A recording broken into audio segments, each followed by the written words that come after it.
Danny Finkelstein's there. We were trying to work out how we could launch a think tank and show that we were the progressive end of the party. And then I said to myself, we're overthinking this. Just call for the pregnant lesbian. I can actually see that conversation taking place. Do you know, I think that being here is fantastic, and actually the creation of Onward is a really positive step for the party, and it's a moment of, I think, real optimism in the party. But the mission that you've set yourselves, Neil, to reboot the centre-right and to understand the generation of voters that's coming and to delve into some of the great questions that are facing us. You know, looking at the people in this room, looking at the brains that are here, looking at the folk that I know and some that I'm only just beginning to, you know, think that we've got a really bright future for this party, and it's hard not to feel cheerful when you look around this room and think that this is what the Conservative Party looks like.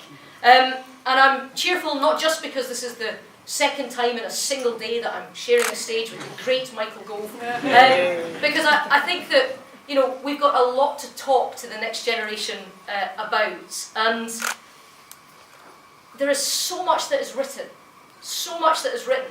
about the fact that they have been turned off to the Conservatives full stop, and that there is no other chapter, there is no other sentence. And I think that misreads the resilience of the Conservative Party's values, which have stood the test of time, and they will.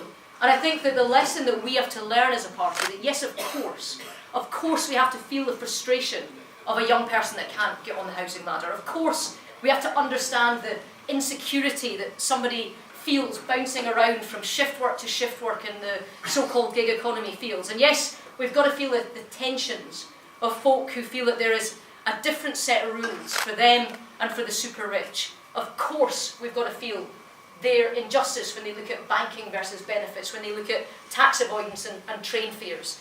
But we have to recognise that while this country may well be ill at ease as itself, the aspirations that these people have are the same as the aspirations that our parents had, our grandparents had, and they've always had down the years. The same aspirations that I have: a house, a career, a family, a fair crack of the whip, a good education so my child can have a better chance in life than I had, in the same way as I had a better chance in life as my parents had, in the same way that they had a better chance in life of theirs. These are not new sayings, this is not new agenda. These are age-old goals, and they come with the idea of being a small c Conservative. And that's what we must be before we become big C Conservatives. We're not reinventing what British life looks like. We're making sure that we've got policies that fit the lives of people in Britain today. So it's not about some abstract, top-down idea that the left would come up with some Caracas upon Avon. You know, we know that that's what they want to do. This is about how do we deliver all of these things in a modern setting? How do we make the tools and the levers of government work for the people of the country that we're all supposed to be representing? That's why we're here. And I think if we can be trusted in our motives, then we can deliver these things. But at the moment, it's that trust that is lacking. Now, we always in this party start from a sensible foundation of it's the economy stupid. If we can be good stewards, we'll be all right. But I think that's only half the battle. I think as we go into elections of the future, that's not going to be enough for our party, nor should it be enough. Because we're looking at a world where culture and identity now matter just as much. And our motives, not our policies, but our motives count for double. And that's where we've got to make up the ground. Because there is nothing inevitable about the way that young people vote. This generation isn't beyond us. We can't look at the polling figures and say, oh, well, we'll just give up in 4 or 5. You know, we have a set of young people growing up who are instinctively entrepreneurial, who are an instinctive taste for freedom, for the international. They want a life that is built on meaning. Well, we can tap into that, because this isn't foreign to us. This is our credo too. But we can only tap into it if we make that link between what it means to be young and how young people define themselves and the best energies of our party. And too often, I'm going to get in real trouble here. I'm going to create news, and I promise I won't create any more news today, and I've been down in London for half a day, and I've already created it. But how do I say this in a nice way? I'll say it in a Scottish way so I can always say I've been misinterpreted. Sometimes as Tories we just look a bit dour. We look a bit joyless, fair? A bit authoritarian sometimes. And we don't get to win if we start hectoring the people that we need to vote for us. We don't get to just say, please stand on the right like every tube message out there. We've got to learn to be a bit more joyful. And that's something that I think that we have tried to learn in Scotland. I'm turning to Scotch Corner over here. It's not just what you say, but it's when you can show people that you're fighting for something you believe in, that you really believe in, that people listen. And when you do it with a smile, they actually get behind you. And trust me, when I started out in the Tory party, in Scotland, in Glasgow, in 2009, if you weren't a blind optimist, the Scottish Conservatives really weren't for you. And I had my first by-election in Glasgow North East when Michael Martin, the late Speaker, stood down, and it was beyond unwinnable. But I have to say, it was the most fantastic fun I've had in politics. It's been all downhill since there. The other candidates that were in that by-election, there was 13 of us. It lasted 5 whole months, because Gordon Brown would move the writ. One of them was John Smeaton, the chap who became famous at the Glasgow airport bombing for booting a bomber in the balls, which is some manifesto in Glasgow. We also had Tommy Sheridan, Scotland's most famous socialist perjurer, was one of the other ones. Now, that's quite a crowded field. More than we think. And while I have an apology to make to the party, I did not overturn the 59% Labour vote in that seat. But I did campaign, and the team campaigned with smile and conviction, and we leapfrogged all the way from 6th to 3rd in that seat. So but what that did was allow us to hold our place, not just in Glasgow North East, but across the whole of Glasgow. So in 2011, we won a Holyrood seat. I was elected to the Scottish Parliament. 5 years later, we doubled our vote and got 2 MSPs in for the whole of Glasgow. Last year, at the local government election, we went from 1 councillor to 8 in the city of Glasgow, from the poshest suburb, it really is water, I promise, to some of the poorest areas. And it matters how you break that taboo, how you keep building, how people show you working, how they show you that you're of a place, that you understand the people that you're working for.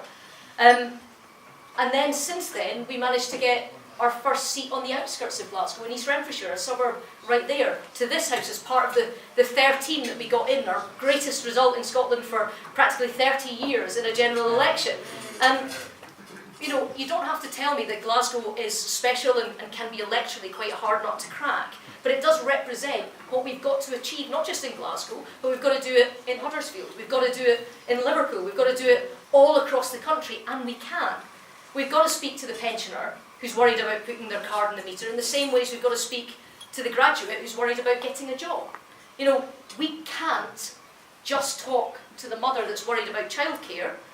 We've got to talk to working parents that want to make sure that their kids got a good education when they come out the other end. We've got to have that confidence to speak to the whole country and not just speak to our tribe. So the choice isn't between whether we speak to young or old or urban or rural, the entrepreneur millennial or the baby boomer factory worker, or as I thought rather well wrote in the Standard today, between Serrano ham or gammon.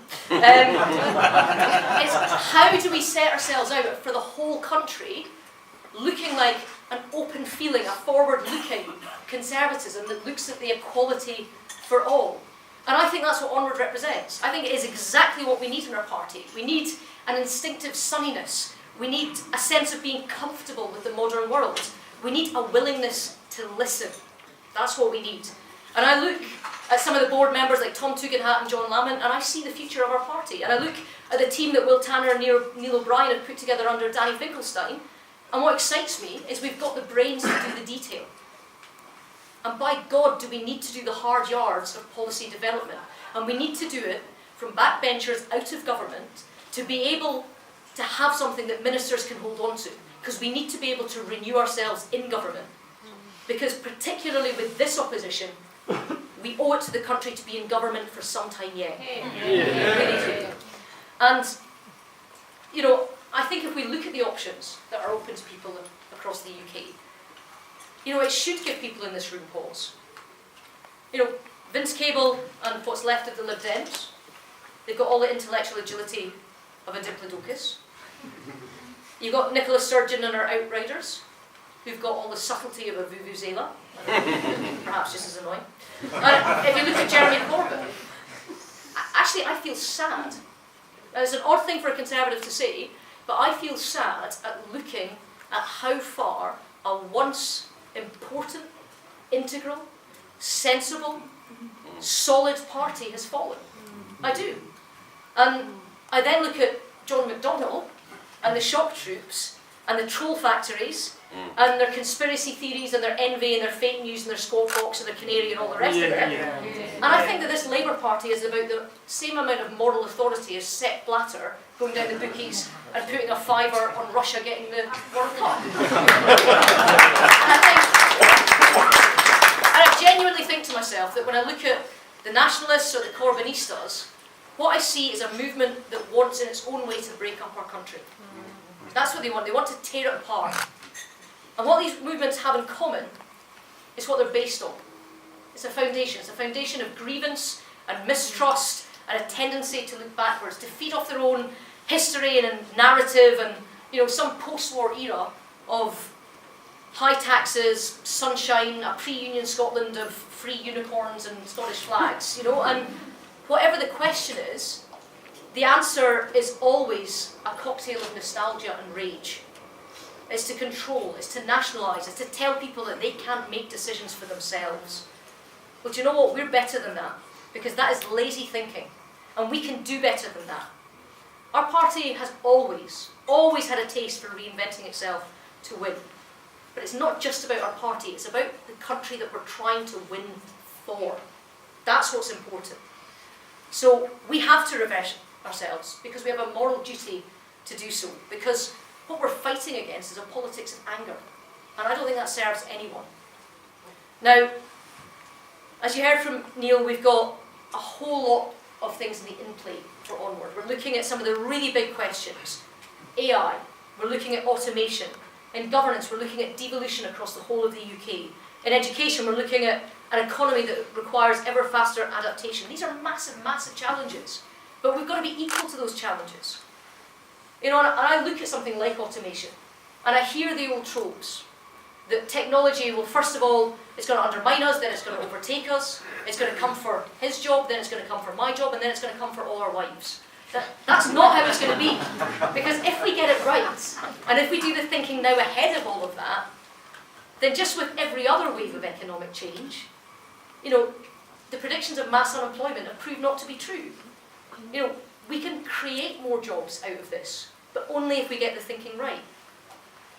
And I think if you look at something like immigration, yeah, we've got to deal with people's concerns, absolutely valid concerns, about services, about provision, about community cohesion. Of course we do.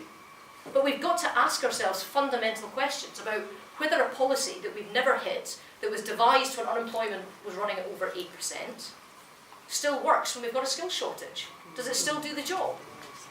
Do we want to be a sunny, optimistic, outward-looking country that says to the brightest and best, we want you here?